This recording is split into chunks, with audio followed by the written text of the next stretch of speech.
lá no passado, a gente tem o século XIX, e no século XIX, Marx e Engels apresentam uma doutrina que nós conhecemos como marxismo. Essa doutrina é baseada no pensamento dialético e materialista. A dialética é legal, em tese, né? Você tem uma ideia, você tem que ter uma anti-ideia, uma tese e uma antitese. E aí você vai discutir sobre isso e chegar a uma solução, né? Uma síntese.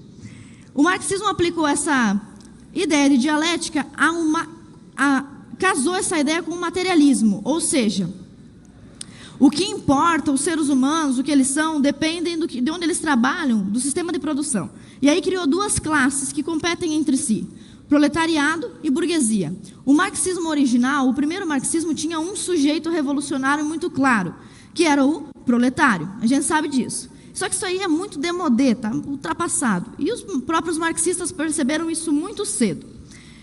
Esse primeiro marxismo tem um sujeito muito claro, é o operário. Mas vocês lembram que o primeiro lugar onde o marxismo foi aplicado foi na União Soviética. E a Rússia não tinha proletariado, porque a Rússia era um país atrasado e um país ainda de economia rural. Então Lenin criou um termo que a gente usou muito aqui hoje. Ele adaptou esse termo para o marxismo, hegemonia. Qual foi a ideia dele? Olha, aqui eu tenho 2% de proletariado e 90% de campesinato, de camponeses. O que eu vou fazer agora para fazer uma revolução do proletariado num país que não tem proletário? Eu preciso modificar o sujeito ou eu preciso convencer esse povo? E isso aí a gente vai chamar agora de hegemonia. Quando um pequeno grupo faz de um grupo grande uma massa de manobra para um fim revolucionário. Lenin tinha uma máxima que era atacar juntos, marchar separados. Por quê?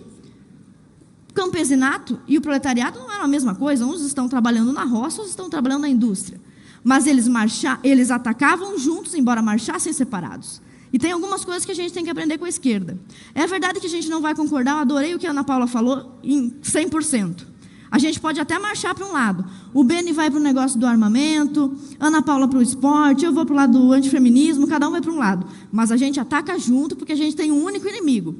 E esse inimigo também se junta para atacar a gente, não é? Se junta islamismo com feminismo para acabar com a gente, não é? Um negócio que nem é compatível um com o outro.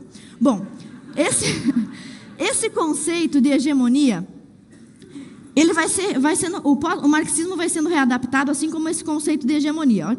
E aí a gente chega na escola de Frankfurt. E lá na escola de Frankfurt começam a surgir os primeiros sinais de utilizar o sexo ou a sexualidade para corromper o sistema familiar. O maior inimigo do marxismo seria a propriedade privada e o capitalismo. Aí o Herbert Marcuse, que lembram que era da escola de Frankfurt, escreve Eros da Civilização. E aí você vê, olha, tem muita gente que diz feminismo não tem, feminismo é direitos iguais, direitos civis, é jurídico, é economia, é liberdade econômica. E diz que o feminismo teve dois momentos. Um bom momento, que era esse momento em que lutou por direitos iguais, e um péssimo momento em que ele começou a virar uma revolução sexual. Não é verdade. Desde a escola de Frankfurt, desde Engels, o feminismo sempre foi revolução sexual. Bom, aí a gente tem a escola de Frankfurt, e depois da escola de Frankfurt vem o pós-marxismo, que se liga no seguinte: esse troço de sujeito não está funcionando, porque antes eram os camponeses, agora é o proletariado, só que o Brasil é um país especial. E aqui a gente criou um negócio que destruiu com o marxismo, que chama churrasco da firma. Não é? O que é o churrasco da firma? É o patrão paga uns litrão de cerveja, os funcionários dividem a carne, e ninguém está se matando, e o Marx fica bem louco no túmulo dele.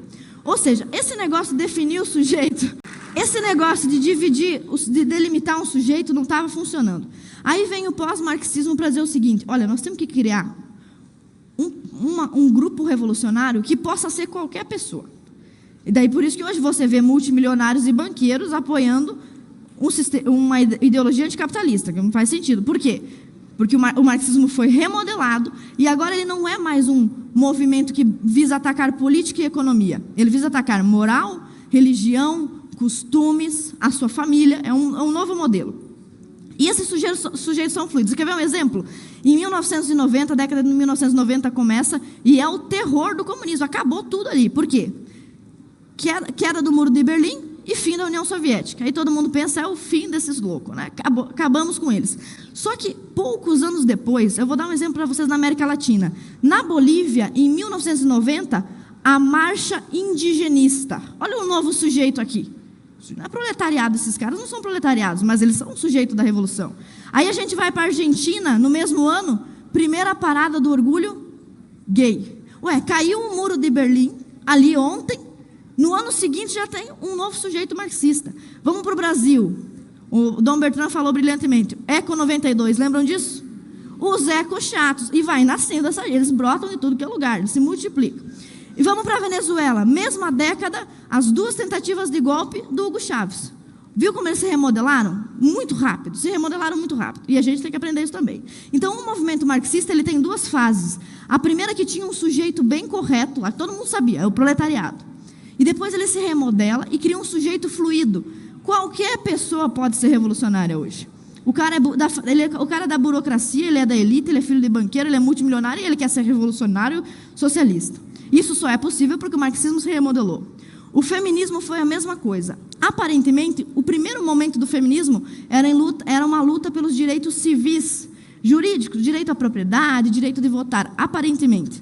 Mas a gente vê uma segunda fase do movimento feminista, onde eles também têm um negócio chamado sujeito fluido.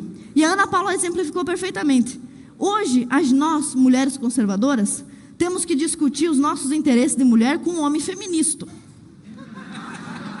Não é? Isso aí não é um sujeito fluido? Se isso aí não é um sujeito fluido, eu não sei. Então, veja bem, feminismo e marxismo, eles são casados. Então, eles vivem juntos, e inclusive as suas fases se parecem. Se nós formos falar, por exemplo, da primeira onda do movimento feminista, que começou lá em 1790, junto com a Revolução Francesa, ou seja, não presta, né? Tudo que vem junto com a Revolução Francesa não presta.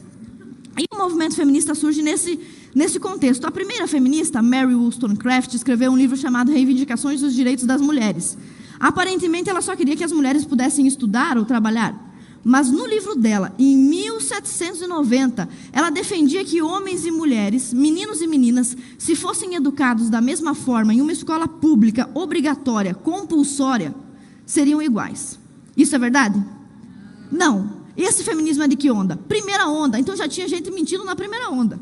Não é verdade que o feminismo se estragou depois, tá? Já tinha gente mentindo na primeira onda. Aí a gente vai para a França. Lá na França a gente tem Olympe de Gouges. Ela era da mesma época da Mary Wollstonecraft.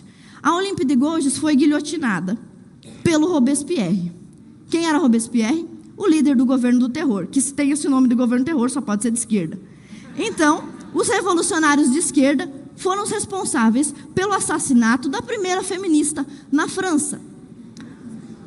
Então, vem me dizer que a esquerda se preocupa com as mulheres. A esquerda se preocupa com revolução. E ela manipula o sujeito que for preciso, inclusive a mãe dele, se ele puder fazer a revolução usando aquele instrumento. E as mulheres são mais um instrumento da revolução marxista. Eles vão usar o indígena, o negro, o homossexual.